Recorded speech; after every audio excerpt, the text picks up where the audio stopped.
Part 1. The Letter in the Attic.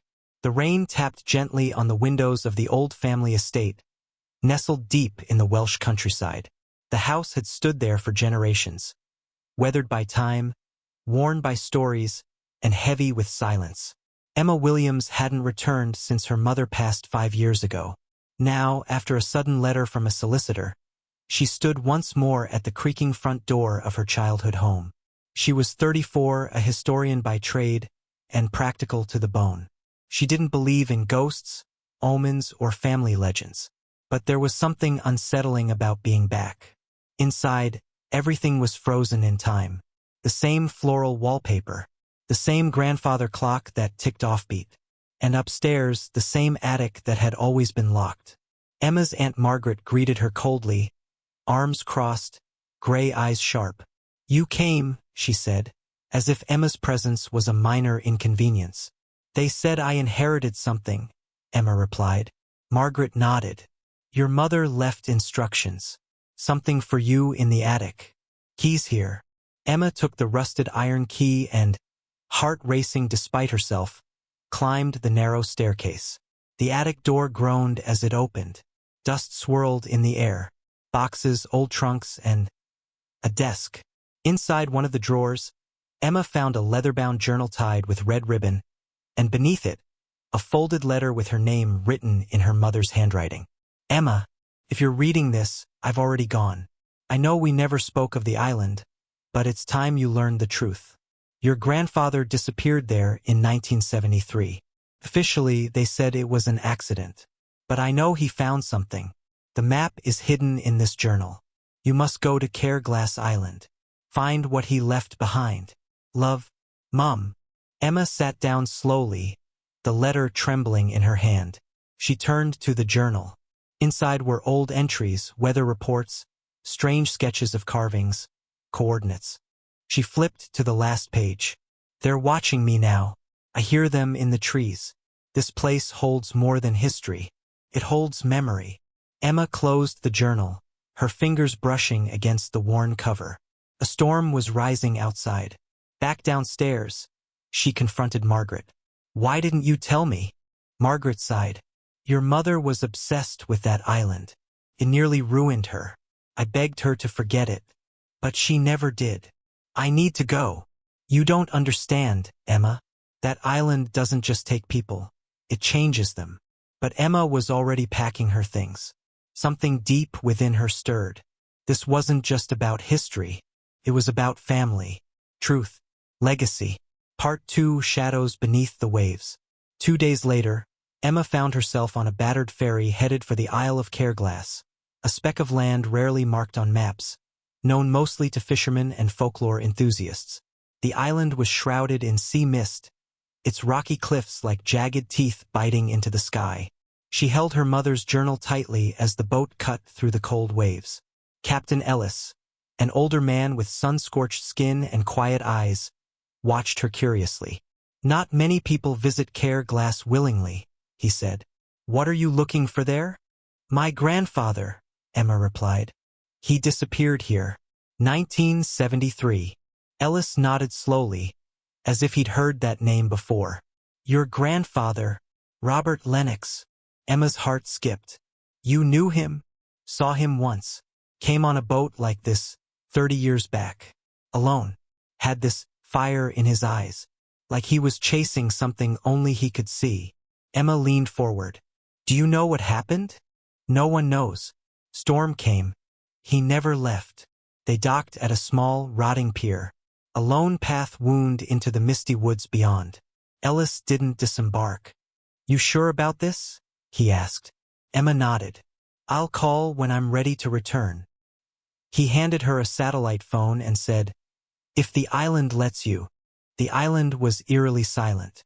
The trees grew too close together, roots twisting over stone and earth. Emma followed the path deeper inland, toward the place marked in her grandfather's journal. Old Camp, Northern Cliffs. As she walked, strange carvings began to appear on the trees. Circles within circles, ancient symbols she didn't recognize. She paused, sketching one into her notebook. By dusk, she found the remains of the camp, just a rusted kettle, torn canvas, and a metal box hidden beneath stone. Inside were photographs, her grandfather, looking tired but intense. In one image, he stood in front of a stone structure carved into the side of a cliff. Emma gasped.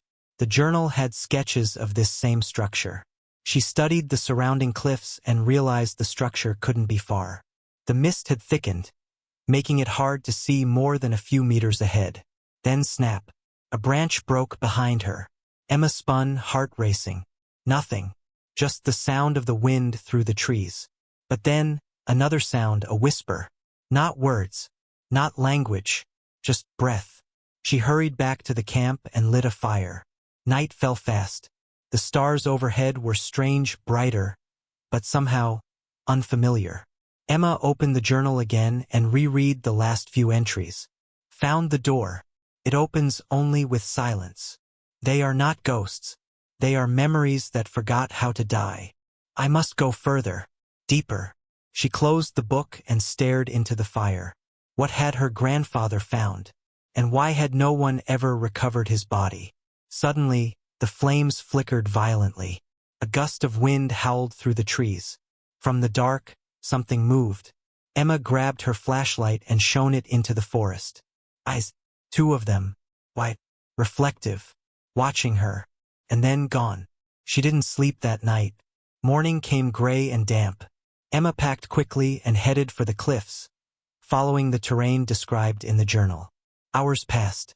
At last, she stood at the edge of a steep drop. Below, nestled into the stone, was the entrance. A narrow archway carved into the rock, overgrown with moss and shadow. She climbed down carefully. The closer she got, the colder the air became. Inside the archway, the wind died completely. The silence was deafening. A circular chamber waited beyond, walls covered in more of the strange carvings. In the center stood a stone pillar, and on it, a bowl of obsidian black water. Emma approached, heart pounding. The journal had said, "The water shows the truth."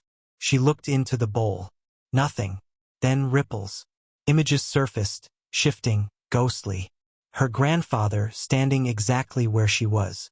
Then, a flash of something impossible, shapes in the shadows, humanoid and yet not. And finally herself, standing in fire. She jerked back. The image vanished. Behind her, a whisper. "Emma!" She turned, but there was no one. Just the silence. Part 3, The Memory Keepers. Emma stumbled out of the stone chamber, her breath ragged, heart thundering in her chest. The wind had returned, howling through the cliffside like a warning. She didn't stop until she reached the safety of the forest's edge, where the trees bent away from the sea as if afraid of what lay beyond. She sat on a rock, trying to make sense of what she'd seen in the obsidian bowl. Her grandfather, herself, those shadowed figures. They weren't just hallucinations. There was something ancient and intelligent on this island. Something watching. She flipped open the journal again and found a passage she'd missed before, written in frantic, shaky script. They call themselves the Keepers. Not alive. Not dead. Bound to the island. They feed on forgotten things. Memories, regrets, guilt. That's how they stay. Emma shivered. The air felt colder now. Suddenly, a voice behind her. "You shouldn't be here." She spun around, startled. A man stood in the clearing, dressed in worn hiking gear, mud on his boots and beard covering a sun-scorched face. He looked to be in his 40s, eyes piercing but tired. "I'm not here to cause trouble," Emma said. "I'm just looking for the truth," he finished. "They always are." He stepped closer and offered a hand. "Daniel, been living here for a while."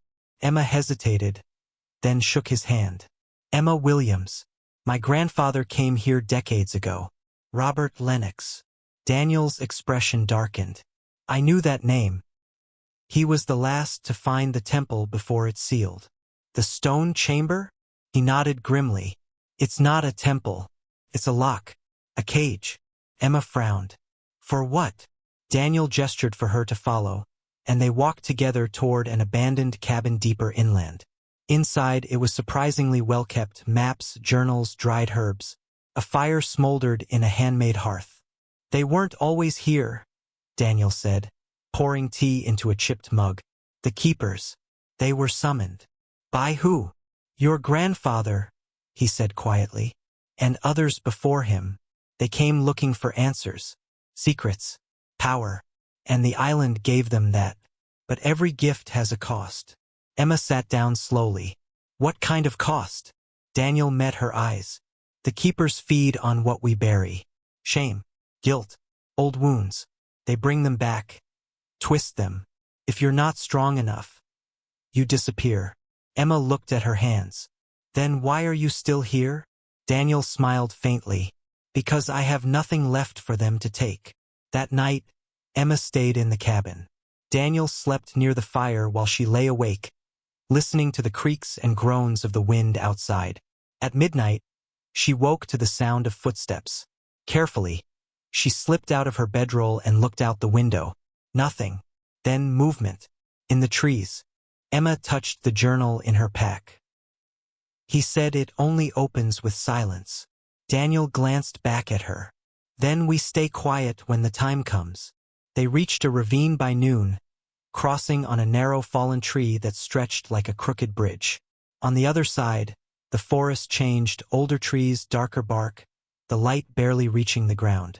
Strange symbols were etched into the trunks again, glowing faintly even in the daylight. Emma stopped in her tracks. One of the symbols was familiar, not from the island but from her childhood. She remembered drawing it once on the back of a school notebook without knowing why. Daniel noticed. "They seed memories long before you arrive." "How?" He shook his head. "Some things don't belong to time." As night fell, they made camp in a hollow beneath a stone overhang. The silence here was thicker, so complete that Emma's own heartbeat felt deafening. "But you did." From the well came a low hum, rising like a tide. "You opened the gate," the child said. "Now the island remembers everything." Suddenly, hands erupted from the soil, dozens of them, grasping, reaching. Emma screamed and turned to run, but Daniel was there, yanking her out just in time. "I told you not to stray. They showed me myself. They'll twist your past until you can't tell what's real. That's how they feed. We don't stop now, we never stop." They ran until the trees thinned and a black mountain loomed ahead. The Heartstone. It wasn't a mountain in the normal sense. It rose like a shard of obsidian from the earth, jagged and impossibly smooth. No vegetation grew near it, and no birds sang overhead. At the base was a wide stone gate covered in glyphs. Emma approached and felt her ears pop, like the air had thickened into syrup. No sound, not even wind. "The silent gate," Daniel whispered, then gestured. No more talking. They pressed their hands against the stone. It opened. Inside was a cathedral of memory. The walls pulsed with light, fragments of moments suspended like floating glass. A baby's laugh, a war cry, a woman's last breath. They drifted like motes in the air. In the center of the chamber stood the Heartstone, a massive crystal orb, hovering inches above a stone pedestal. Pulsed softly, like it breathed. Emma stepped forward. The silence grew deeper. She heard nothing, not even her thoughts. And then it spoke without words. "We are memory. We are the wound. We are what remains. Will you forget again? Or will you carry us?" Emma stared into the Heartstone. Images surged. Her grandfather, opening this place decades ago. Daniel, arriving after a shipwreck, broken and lost. Herself, walking through generations of pain and silence. The Heartstone pulsed again. "Choose. Break us. Or bind yourself." Daniel touched her arm. They only had one chance. Part 5, Blood and Silence. Emma stood frozen before the Heartstone, its immense weight pressing not just on her body, but her very soul. Memories swirled through the air. Echoes of people long gone. Lives unlived. Guilt unspoken. Her grandfather's face lingered just behind the glassy shimmer of the orb, his eyes not pleading, but warning. Behind her, Daniel waited, his expression grim. He'd seen this moment before, others who had made it here. None had chosen wisely.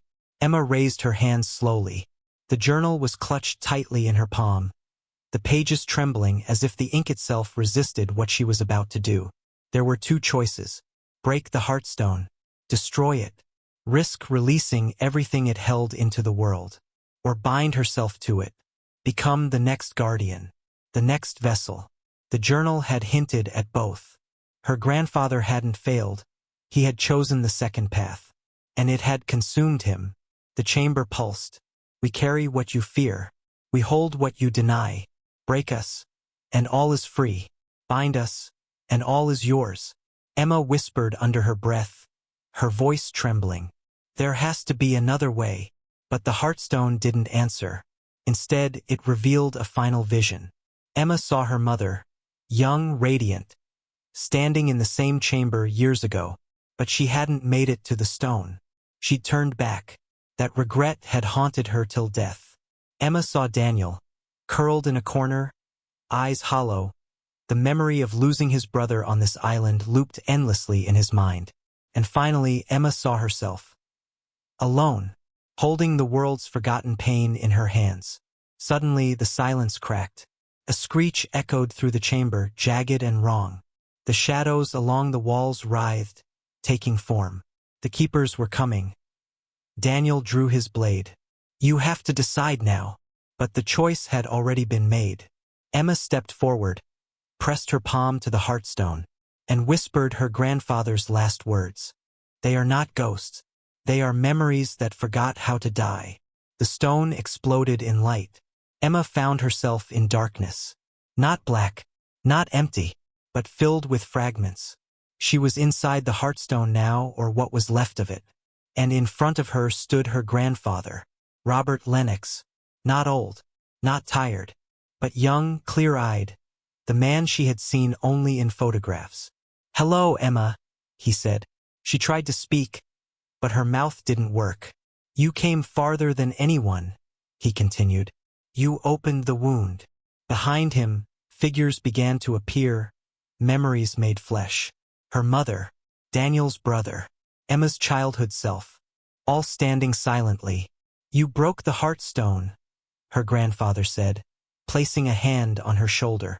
But the island must still be sealed. Emma looked at him, confused. If I broke it, isn't it over?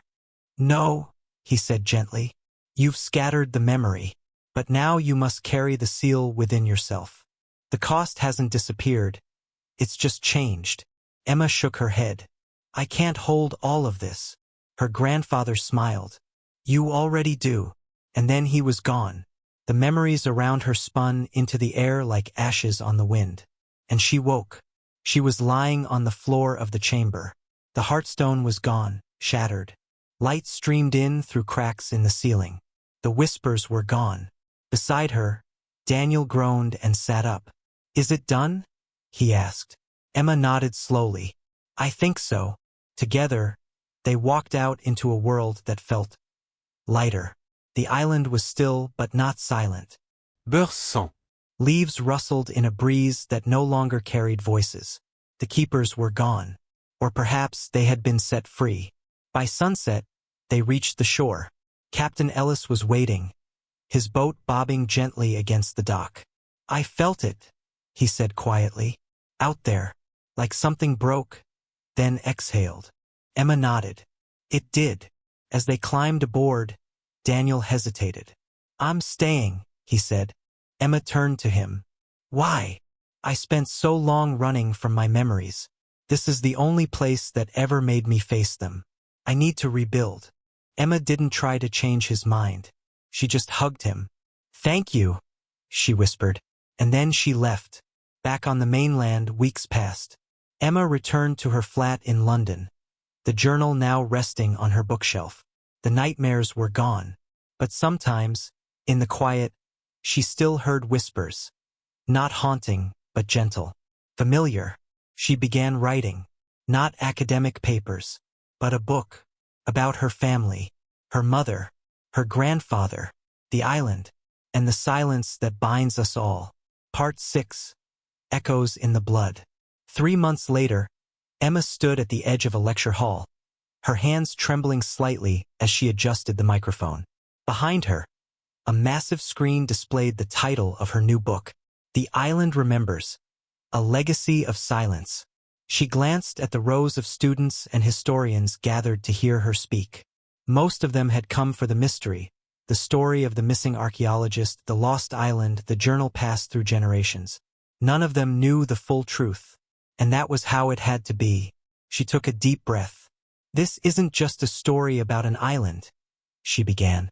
It's a story about inheritance, not of money or land, but of wounds, of memory. The crowd was silent, listening. As a historian, I believed the past was something we studied at a distance, something sealed behind museum glass or buried under centuries of dust. But some histories refuse to stay buried. Some demand to be remembered. She paused, looking at the photo projected behind her. A black and white picture of her grandfather, smiling on the deck of a ship, unaware of what awaited him. My grandfather chased the truth until it consumed him. My mother tried to forget it and was haunted until the end.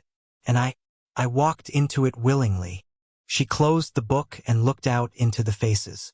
Some doors, once opened, change you forever. That night, back in her apartment, Emma sat by the window, watching the city lights shimmer below. The journal lay closed on the table. Her phone buzzed. It was a message from Daniel. Still alive. The island is quiet. Rebuilding the camp. They don't whisper anymore. I think they're finally at peace. So am I. D. She smiled softly. But just as she set her phone down, she heard a soft sound. A familiar one. A single whisper. Not outside. Not in her head. From within. Emma froze. She listened. We are not gone. Only held. You carry us now. Her hands trembled. But it wasn't fear. She walked over to her bookshelf, retrieved the journal, and opened it to a blank page. Slowly, deliberately, she began to write. July 30th. The silence is no longer empty. It breathes. And I understand now. My family didn't find the island.